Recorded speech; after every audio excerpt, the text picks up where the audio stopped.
Welcome back to Call for Help. Well, one of the things that really can speed up your computer, it's something we don't always think about, a new hard drive. The new hard drives these days are faster, they're so much bigger, and they're really cheap. You can get a 120 gigabyte hard drive for like $150 or less.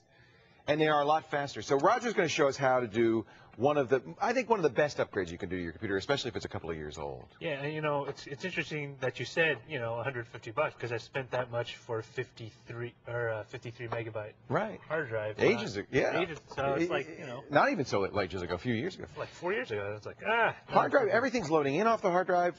You write to the hard drive all the time. A slow hard drive really does slow your system down. Yes, and especially as people are moving to XP, that it alone requires a gigabyte it's of space. Huge, right. You get all these games, programs, movies, MP3s. It's amazing. I have an 80 gigabyte hard drive and I'm already using 75% of the space. Plus, a second hard drive is a great thing to have for backup, for reliability. It's not a bad thing to have. And I put my scratch drive on it, so you know. So show us how we're going to install this. First of all, we open the case again like we did last time. We open the case, so we make sure everything's off. You ground yourself. Ground yourself. Touch a piece of no plumbing. Static.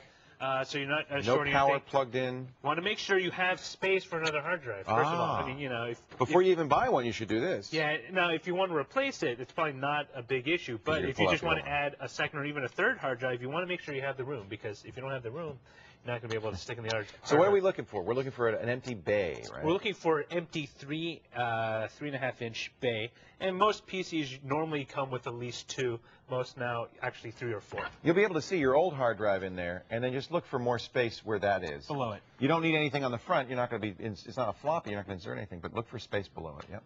You also want to make sure you have power for it, right? And a cable connector. Most PCs usually include enough power tails for 1 or 2 extra hard drive. If not, you can buy a splitter for that. You can buy a splitter, and you know, most power supplies will support it straight. Yeah, you can sometimes get in trouble if you put too much in there. Also, you want to make sure that your cable, show them the IDE cable. There's room on the cable. If you have room on the cable, if not, you might have too many devices. If you already have 2 hard drives, 2 CD, or 1 CD and 1 DVD. It's not unusual. You might not have enough IDE cable, and you're going to have to give up one of those devices. Or buy an extra card. Buy a card, sits in the back. Very easy to do. So we've done all that. We know we can fit one in. Now what? We can fit one in. We get our hard drive. Now, first, we want to make sure we have what we call our jumpers set correctly. Now, if I turn this over to... There he is. He's above you. He's above me. As you can see, like there's this little space right here.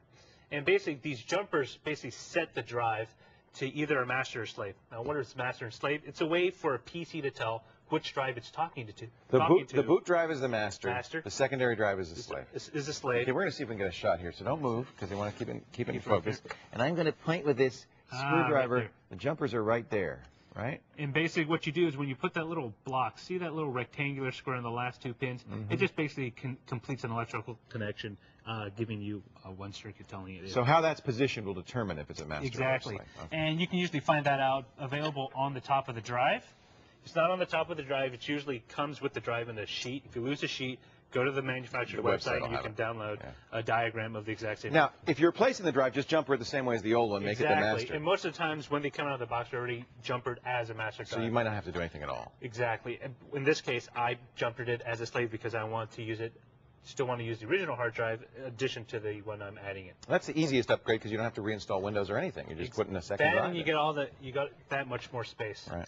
So first thing we want to do is make sure that we can fit the drive without any trouble. So I'm just going to nominally slide the drive into where I think it should fit or will fit. In this case. Depending on how crowded the case is, that could be and then I know it's going to seat right there. I'm going to want to make sure the screw holes are open so I won't have any problems trying to stick in a screw and mounting it in.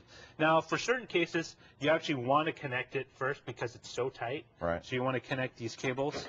Because you can't get in. Because you can't get in otherwise. Yeah. So, again, as most PC devices are made today, they're actually keyed, so you can't put them in backwards. Just in case. Just in case. So if you can't fit it in the first time, don't force it because you could break or bend something.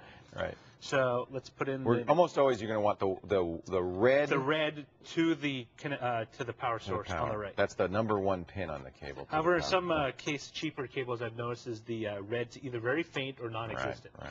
So the key will always. And there's your power tail. That can only go in one way, That too. can also go in one way. Some drives actually have a really tight fit, so make sure it is the correct way, and you're going to have to give it a little force. And once you never have pull it that out by the wires, because the wires will come no, right no. out. It's the same way you don't pull your TV out by the wire from I the do wall, that all the time. which is bad because you're afraid of the wire, and eventually you can start a fire. I know. Mount the screw. And now, most people might want to consider putting screws on both sides. I usually like to. I put it only on two sides just because nowadays the bay itself is tight enough that it won't slide. But if you're using a larger bay where it's going to start sliding, you should put it on both sides. Stability is important. You don't want to drive rattling around. It can cause now, once problems. this is all installed, you can actually close it up. I don't have to put one screw, but you should put the other one as well. Right. Close it all up. Don't put the side on it. Give it some power. You boot into Windows. Now, Windows XP in 2000, unlike the older versions of 98 and SE where you actually needed to boot separately into DOS to get your drive ready to work with Windows, you can actually do it within XP. Now, as I double-click on my computer, I actually have a new hard drive in here, but it's not. It doesn't show up. Right. I only see C. I don't see D. it. So how do I see it? Well, you simply right-click on your My Computer, go to Manage, and then as soon as it pops up... This is the computer management console, which is really a nice feature. It's a nice feature. It's a little advanced, but just double-click on Storage, and then what you want to click on is Disk Management.